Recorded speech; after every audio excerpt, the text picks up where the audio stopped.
يا اهلا وسهلا. شايفين قفص الطماطم الحلو ده؟ تعالوا ما نعمله بطريقه حلوه قوي. نفرزه ونحطه صلصه في التلاجة في الفريزر. احلى صلصه طماطم. احنا رحنا السوق النهارده، فايه لقيت الطماطم حلوه ورخيصه، فبصراحه جبت قفص. تعالوا طريقه غير كل الطرق خالص، وهتخليها حمراء قوي قوي كده جميله، وفي الطبيخ ريحتها حلوه قوي، مش ريحتها نفاذه ولا حاجه. احلى اكياس طماطم. ممكن بقى تعينيها كمان لرمضان. كل سنه وانتم طيبين. عندي قفص الطماطم جبته بالشكل ده كده، هفضيه في الحوض واغسله كويس جدا بالخل. حطي عليه شويه خل عشان الطماطم اللي موجوده في السوق كلها فيها زي سوسه كده او حاجه، فايه اغسلها كويس ماشي. وحطي على معلقه خل كده في الميه، وهاتي بقى الحل. انا عن نفسي حطيت من الطماطم ديت، مليت درج التلاجة الطماطميه الناشفه الحلوه اللي انا بعملها سلطه، بعملها على جبنه، فاهمين؟ بقطع واحده جنب الاكل كده، فايه خدت منها درج مليان على الاخر طماطم ناشفه. والباقي بقى الحمراء قطعتها بالشكل ده. غسلت بقى وجبت الحله بتاعت الشاورما الكبيره او الحله الكبيره، وهشيل منها العين. وحاولي تشيلي منها الجزء اللي فيه العين بتاع الطماطمايه، ما تسيبوش يا جماعه. انا شفت ناس كتير بتعمل بالعين. اي حاجه في الطماطمايه لو سوسه او فيها بكتيريا او فيها اي حاجه بتتكون حوالين العين بتاع الطماطم ده، فشيليه بقلب جامد كده، وشيلي جزء كبير منها كمان. تمام. نبدأ كده بنصلي على الرسول عليه الصلاة والسلام. عندي بقى بصوا، انا غسلتها كلها، فضيت شويه شويه في الحوض، وزي ما انتم شايفين كده وميه جاريه كده اهي. مليت حله اهيت، وادي الحله التانية هغسل بقى واكمل باقي القفص زي ما انتم شايفين كده. تعالوا بقى هقول لكم هحط ايه عليه. عندي فلفل احمر، يا اما الوان فلفل حلو، يا اما فلفل من اللي هو فيه ريحه حراره بسيط، اللي بيبقى فيه لحم ده، عارفينه؟ اللي هو ده القرون الكبيره، وموجود ما شاء الله في السوق ومالي السوق. تمام. انا جبت القفص الطماطم ده ما شاء الله الكيلو ب10 بره، انا جبت القفص ده ب160 جنيه. طلع فيه حوالي 25 كيلو. انا وزنته كده عشان عندي ميزان، حوالي 25 كيلو. يبقى واقف الكيلو بكام مش عارفه، ما حسبتش. احسبوا انتوا قولوا لي. بصوا عندي طلعت الدروجين اهوت ما شاء الله. مليت الدرجين دول من الطماطم الناشفه، ادخلهم التلاجة. وعندي بقى الحلتين اتملوا على الاخر. هنزل بقى بالفلفل، وهعمل الفلفل فوق الطماطم عشان يتسبك مع الطماطم وياخد ويدي بقى مع الطماطم، والريحه ايه يبقوا مع بعض كده. خلاص اهيت. شيلي بس منه البذر، او حاولي بقى تلبسي جلافز ولا حاجه لجوانتي، لان كان في واحد حراق مش قادره اقول لكم حرق ايديا قد ايه. تمام كده. هولع عليهم بعد ما عملتهم من غير ميه من غير اي حاجه.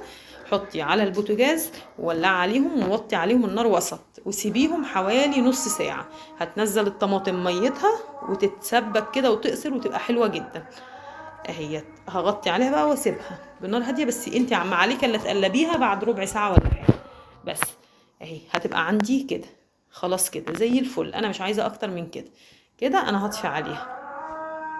نزلت ميتها وطريت خالص، وكمان بتبقى سهله في الضرب في الخلاط او بالهاند بلندر. عندي سبتها بردت اهي، لاني مش هعملها بالهاند بلندر، هجرب الخلاط بتاعي، فهحطها في الخلاط. تمام. هضربها في الخلاط بتاعي واصفيها. خطوه مهمه قوي قوي ان انت تصفي الطماطم.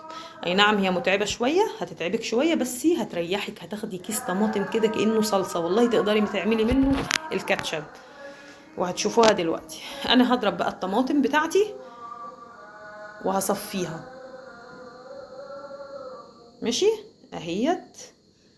انضربت وبقت جميله تحفه.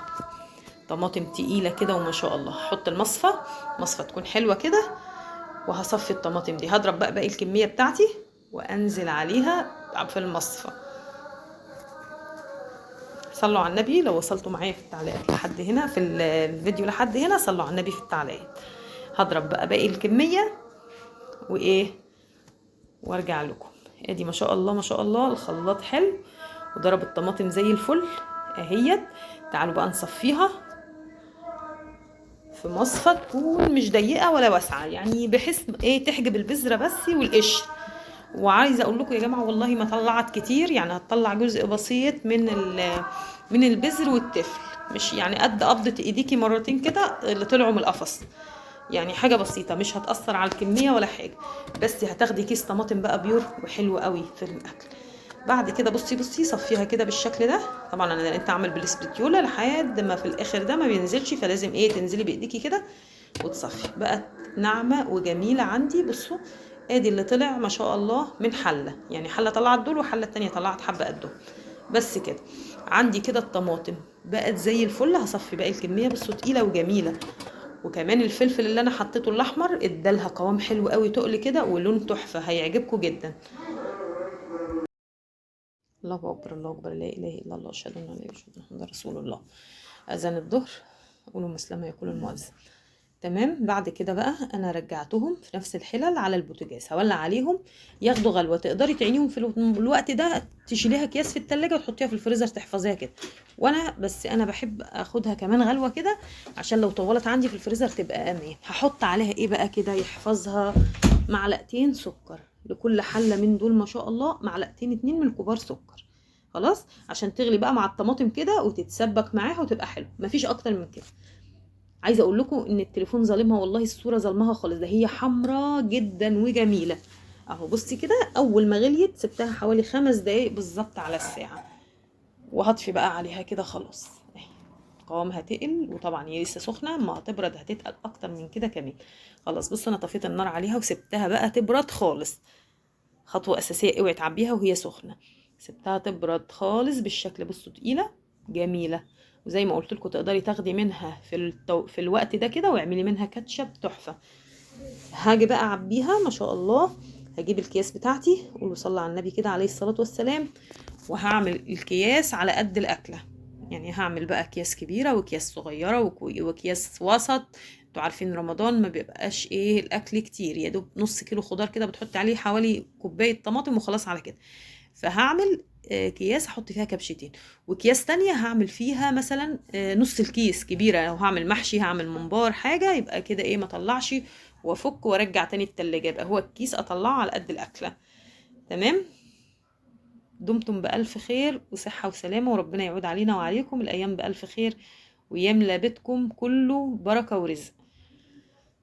اهو هربط بقى كل الأكياس دي واخلص بقى كل الكمية اللي عندي، وهتطلع عندي طماطم بيور خطيرة بالشكل ده. بصوا الحلة التانية عملتها بنفس الطريقة اهي، طلعت حوالي 25 كيس، كبير في صغير في كله، وعلى الفريزر بقى. وكل سنة وانتم طيبين. لو عجبكم بقى الفيديو ما تنسونيش في دعوة حلوة منكم وتعليق منكم حلو في الكومنتات دعما منكم. وعلى الفريزر بقى. استودعكم الله، واشوفكم فيديو جديد، والسلام عليكم.